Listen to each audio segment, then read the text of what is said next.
Good morning. Welcome to Market Today by ECTRA Arulrajhan. ஒவ்வொரு நாளும் காலையில ப்ரீ மார்க்கெட் இன்ஃபர்மேஷனை இந்த நிகழ்ச்சி மூலம் உங்க கூட பகிர்ந்து கொள்கிறோம். நிகழ்ச்சிக்குள்ள போகலாம். நேற்றுக்கு யூஎஸ் மார்க்கெட் வந்து it was a holiday, thanksgiving day அப்படின்ற ஒரு ஹாலிடே இருந்ததுனால நமக்கு மார்க்கெட்ல எந்த விதமான மாற்றத்தையும் இப்போ சொல்ல முடியாது. அதே நேரம் இன்னைக்கு காலையில துவங்கிய ஆசிய சந்தைகள் அப்படின்னு எடுத்தீங்கன்னா பெரும்பான்மையான சந்தைகள் எல்லாமே இறங்கிய வியாபாரமாகி வருகிறது. தாய்வான் சந்தை மட்டும் ஓரளவுக்கு ஏற்றத்தில் இருக்கிறது. மற்றபடி ஜப்பான் சந்தையான நிக்காய், ஹாங்காங் சந்தை ஹாங்சாங், சவுத் கொரிய சந்தை காஸ்பி, சீன சந்தை ஷங்காய் எல்லாமே தற்போது இறங்கிய வியாபாரமாகி வருகிறது. எஜிஎக்ஸ் நிப்டி எப்படி சொல்லலாம் அப்படின்னு சொல்லும்போது அது வந்து இப்போ அரௌண்ட் 18,625 கிட்ட வியாபாரம் ஆயிட்டு இருக்கு. அப்கோர்ஸ் நேற்றுக்கு நம்ம மார்க்கெட் முடிஞ்சதுக்கு அப்புறம் அது ஒரு பெரிய ஏற்றத்தில் இருந்தது. அதனால அந்த ஏற்றத்திலிருந்து கொஞ்சம் குறைஞ்சி துவங்கி வியாபாரம் ஆகி வருவதாக பார்க்கிறோம். நம்முடைய சந்தை அப்படின்றது இப்ப இன்னைக்கு பொறுத்த வரைக்கும் நேற்றை விட கொஞ்சம் உயர்வாக துவங்கி வியாபாரம் ஆகுது நம்ம பார்க்கலாம். நேற்றுக்கு சென்செக்ஸ் புதிய உச்சத்தை தொட்டது. நிப்டி இட் இஸ் க்ளோஸ் 0.4% அருகாமையில் இருக்கிறத நம்ம பார்க்கிறோம். அது இன்னைக்கு தொடுமா இல்ல அடுத்தடுத்து வரக்கூடிய நாட்களில் தொடுமா அப்படின்றத பார்க்கணும். இருந்தாலும் சந்தையானது ஆல் டைம் ஹைக்கு கிட்ட இருக்கிறது என்பது குறிப்பிடத்தக்கது. ஸோ இப்போ ரெசிஸ்டன்ஸ் பாயிண்ட் ஆஃப் வியூல அப்படின்னு பார்க்கும்போது இப்போ நம்ம 18,650 ரெசிஸ்டன்ஸை நம்ம வச்சிருக்கிறோம். முன்னாடி 450 it is broken. Now it is 650. 18,650 is the resistance.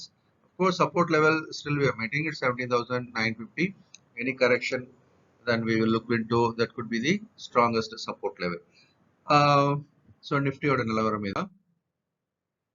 Global macro economical factors அப்படின்னு நம்ம பார்க்கும்போது யூஎஸோட 10-year பாண்ட் பெரிய மாற்றம் இல்லை.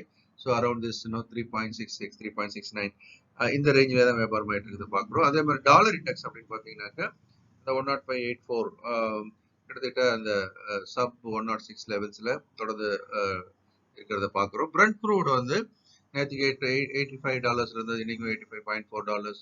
கோல்டு $1,750 அந்த ரேஞ்சிலே தான் இருக்கிறது பார்க்குறோம். 1,740 to $1,750 per ounce அந்த ரேட்ல தான் இருக்கிறத பார்க்குறோம். யூஎஸ்டி ஐஎன்ஆரும் ஒரு 30 பைசா மேல கீழே நகர்ந்துட்டு இருக்குது. இப்போதைக்கு 81.69 அப்படின்ற விலையில இருக்கு.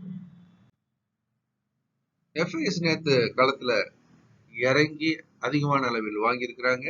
1,231 crores அவங்க பையர்ஸ். அதே நேரம் டிஐஸ் செல்லர்ஸ் கொஞ்சம் குறைவான அளவில் 235 crores அவங்க செல் பண்ணியிருக்காங்க. So buyers turning buyer, FIIs turning buyer அப்படின்றதான் இப்போ மார்க்கெட்டுக்கு மிகப்பெரிய பாசிட்டிவான ஒரு விஷயமாக பார்க்கப்படுகிறது.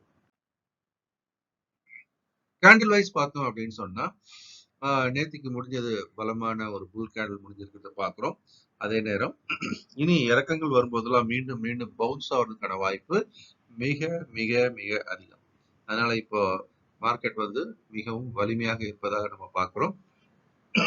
இறக்கங்கள் எல்லாம் மீண்டும் வாங்குவதற்கான வாய்ப்பாக பார்க்க வேண்டும். So stock market for living mentorship program வர 28ஆம் தேதி ஸ்டார்ட் ஆகுது. நீங்களும் பங்கு சந்தையில் ஒரு முழு நேரம் பண்றவங்களா இருந்தாலும் ஆல்டர்னேட் இன்கம் ஒன்று கிரியேட் பண்ணணும் அப்படின்னாலும் ஒரு இன்வெஸ்டராகவும் ட்ரேடராகவும் இந்த நிகழ்ச்சி 9 to 11 லைவ் மார்க்கெட்லேயே உங்களுக்கான பயிற்சி அளிக்கப்படுது. நிஃப்டியை பத்தி தினம் நம்ம 11 மணிக்கு யூடியூப் சேனல் எக்ட்ரா டிவி சேனல்ல நம்ம லைவ் அனலைஸ் பண்றோம்.